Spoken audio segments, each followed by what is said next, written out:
Sige. Recording in progress. Sige. Sir, good Alright. morning. Sir, first, kamusta? Can you share with us, kamusta yung mga local farmers natin na mga asin local farmers natin, sir, so far? Well, ang ating mga mag-aasin ay tuloy-tuloy naman gumagawa ng asin. Kailangan po lang natin ng suporta ng ating pamahalaan. So, base sa mga datos, 7% na nga lang ng kailangan ng Pilipinas ang ginagawa ng mga local nating mag-aasin. So, meron tayong pangarap na maging self-sufficient ang ating bansa. So, kaya naman po natin ng mga mag-aasin natin. Kailangan lang po natin ng suporta.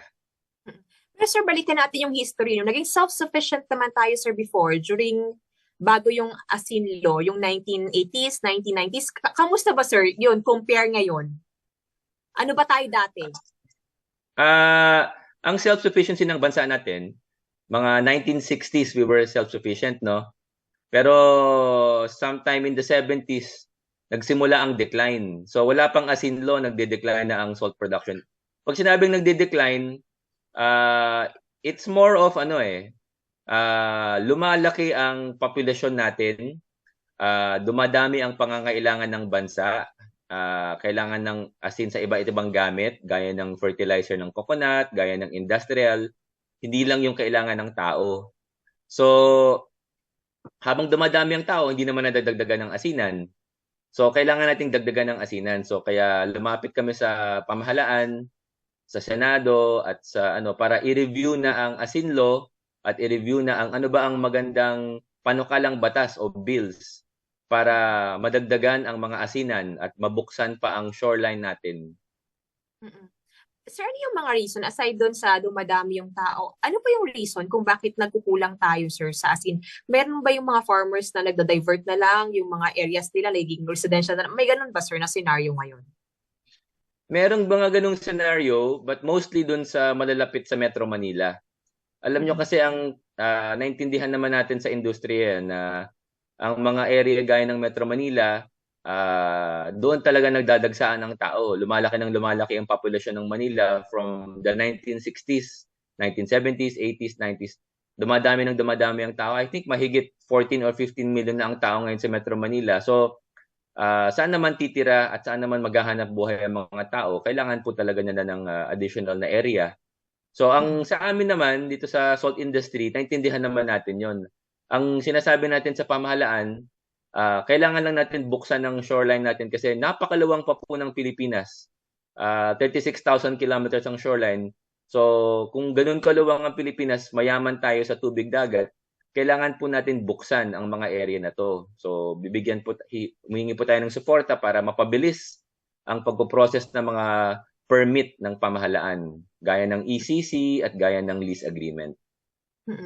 Pero sir, balikan na namin kasi bumisita kami doon sa Pangasinan, sir. Can you educate us, sir? Ano ba yung, di ba yung Pangasinan ba yung top producer ng asin? So, dalawang producing areas ang Pilipinas. Pangasinan, interestingly, yung root word ng Pangasinan is asin or pang-asinan. At yung pangalawang probinsya naman ay Mindoro. Yun po ang dalawang main salt producing areas ng Pilipinas. Sir, ngayon, nasaan yung Pangasinan pagdating sa salt? Well, ang Pangasinan, ang maganda dito ay last November 2022, nagkaroon po tayo ng First Philippine Salt Congress. Yan po ay sponsored ng Pangasinan State University at Bureau of Fisheries. Napakalaking suporta ito ng PSU at ng BIFAR at maganda ay dumayo po ang mga mag-aasin mula sa iba't ibang probinsya, lalo lang Pangasinan at Mindoro, at pumunta rin ang mga mahigit 10 academic state universities and colleges at iba't ibang ahensya ng gobyerno gaya ng DOST, BIFAR, DTI, National Nutrition Council, DOLE. So, ang dami pong sumuporta na ahensya at dumalo doon lalo na si Governor Ramon Gico III at nag-express siya na yun do ang nasa pangalan daw ng probinsya ang Pangasinan. So, there was a very big success nitong Salt Congress. More than 300 ang nag-attend. So, napakagandang balita yun kasi napapansin na po ang salt industry ngayon. So, we believe na pataas po ang direction ng salt industry. Dati ba, sir, hindi napapansin yung salt industry natin? Well, dati po masasabi natin na ang salt industry ay hindi po siya priority product. So ngayon, nakikilala na po siya bilang priority commodity ng ating pamahalaan. At the good news is, nag-submit na rin ang association natin ng Philippine Salt Industry Roadmap para yung roadmap na yan ang magiging gabay sa ating pamahalaan para ano ba ang plano at strategiya natin upang maging self-sufficient tayo ulit. Ang problem kasi, sir, di ba kailangan iodize yung salt? Ang problem, sir, yung mga local farmers natin, hindi daw nila kayang mag-produce ng ganun. Gano'n ba kahirap, sir, mag-produce? Kaya ba natin na mag-produce ng ganun? Iodized salt? Yes, Kung sir. iodized salt lang sinasabi, hindi naman po lahat ng asin ay kailangan i-iodize. Ang kailangan i-iodize ang asin na pang human consumption, ang food grade salt. So, may mga ibang mag-aasin na nakakapag-iodize. Yung mga member po ng PhilAsin, nakakapag-iodize po kami lahat. Meron po mga ibang maliliit na salt farmer na kailangan pa po ng additional na support para sila ay makapag-iodize.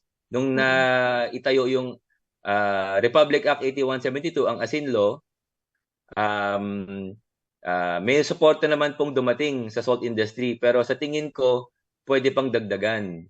Pwede pang dagdagan ng suporta para yun namang small and medium, mabigyan sila ng tamang teknolohiya, tamang equipment, tamang training. So, yun po ang hinihingi naming suporta sa gobyerno ngayon. Okay. Sir, ibalikan ko lang yung sa Pangasinan. Sir, ilang % ba yung napoproduce nila na asin, sir? Sa pangkalahatan, in terms sa napoproduce nila sa bansa? I estimate mga kalahati ng local production sa Pangasinan at yung kalahati naman ay sa Mindoro. Okay. Sir, ang worry kasi ng mga local farmers, nakausap namin dyan sa Bani, sir, no? For the past 2 years, kumonti yung ani nila ng asin, sir, kasi nga climate change pa bago-bago. Paano natin mapan yun, sir? Matutulungan yung mga ganon, mga local farmers natin. Meron naman mga pag-aaral o research na pwedeng gawin para maging mas matibay sa climate. Alam nyo, ang pag-aasin, gaya po ng kahit anong agricultural product yan, merong oras na, may panahon na bagay siya at halimbawa sa pag-aasin, bagay ang mainit na panahon. Pag medyo maulan-ulan naman, ay mas mahirapan gumawa ng asin dahil kulang ng evaporation. So, may panahon na magaganda, may panahon na hindi ganun kaganda. So, kailangan babalansehin mo ang production mo para tuloy-tuloy ang paggagawa mo ng asin. At may mga teknolohiya naman na dinedevelop ngayon sa tingin ko. Sa suporta ng gobyerno, magagawa po natin lahat yan. Sir, balikan ko lang kasi merong event nangyari din doon sa Pangasinan na yung provincial government na yung hahawak doon sa isang malaking paggawaan ng iodized salt. Malaking tulong ba yun, sir, para sa production ng asin natin dito? Sa tingin ko, kasi ibig sabihin yung provincial government interested na suportahan ang local salt industry. Sabi nga ni Governor Gico, nasa pangalan daw ng probinsya yung Pangasinan. So kailangan magiging big producer or the biggest producer daw ng Pilipinas ang Pangasinan. Naniniwala kami sa kanyang vision at sinusuportahan namin ng governor. Okay. Sir, message na lang sa government natin kasi ngayon mas na-highlight lalo yung salt industry. Kung hindi siya na-highlight, sir, sa tingin nyo, saan kayo patungo? Well, naintindihan na po namin na isa tayong demokrasya . So, ibig sabihin, kailangan po nating lapitan ng ating mga opisyal at ibigay ang ating mga concerns o mga issue na hinaharap ang industriya. So, yung gobyerno na rin ang nagsabi, sumulat kayo ng roadmap para alam ng gobyerno ang kailangan gawin. So, sumulat kami ng roadmap, Nag-submit kami ng first the Philippine Salt Industry Roadmap at mula doon ay nagtuloy-tuloy na po ang interest ng gobyerno. So yun lang pala ang kulang.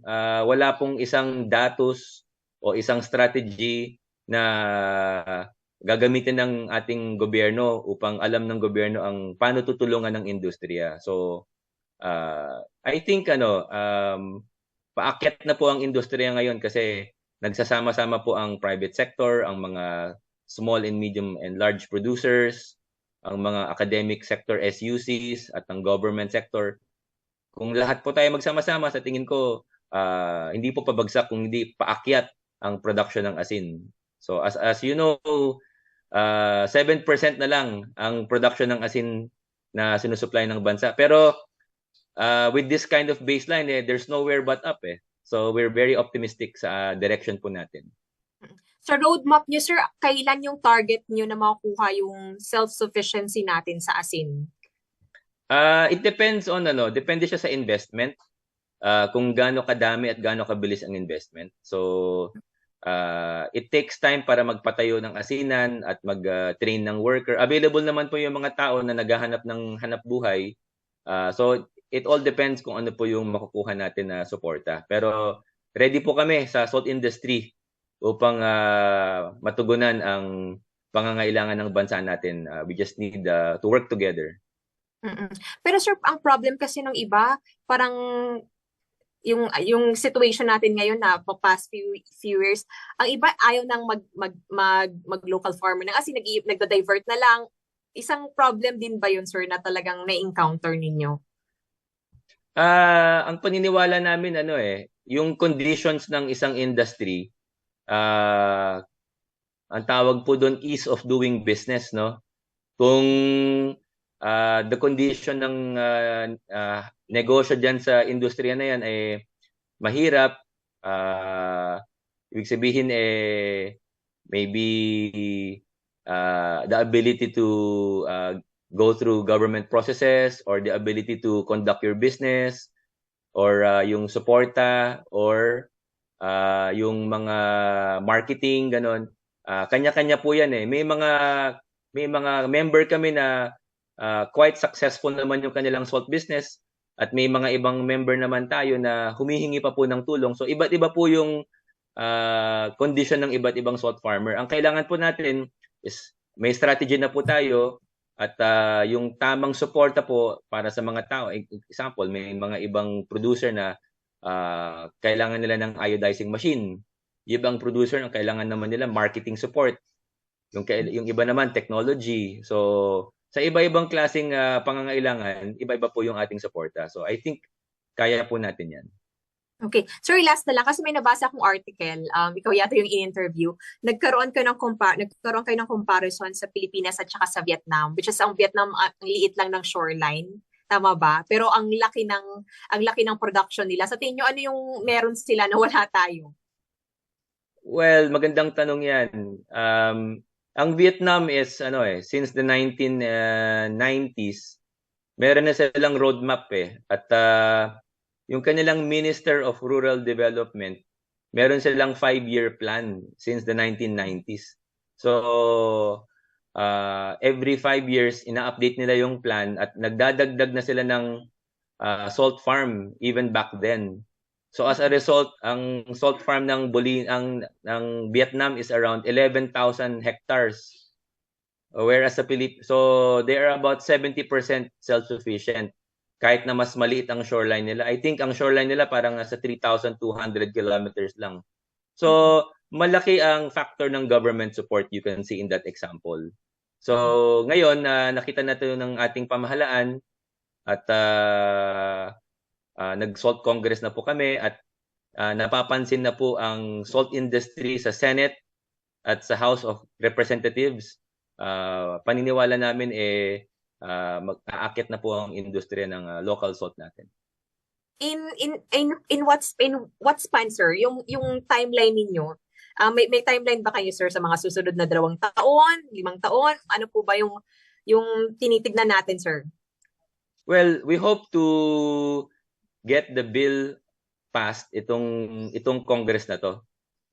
We believe that the senators and the congressmen are working very hard para maipasa na yung mga bills in Congress. So within this term, we hope na maipasa yung bill, and then after that, we will conduct meetings. It's very difficult to give a time frame right now. Pero in the roadmap, we wrote a time frame that is good for 5 years and 10 years. So it's possible that we can be self-sufficient with the right amount of support, investment, training, and technology sa ating mga local salt farmers. Okay. Sir, with that, thank you so much po sa time, sir. So, ulitin, sir, ha? Pag may mga Thank you very much. follow-up Thank you very kami, much, sir. Prime Thank Time you, sir. Pilipinas. Thank Opo. you. Ingat po. Thank you. Thank you, Jenny. Okay.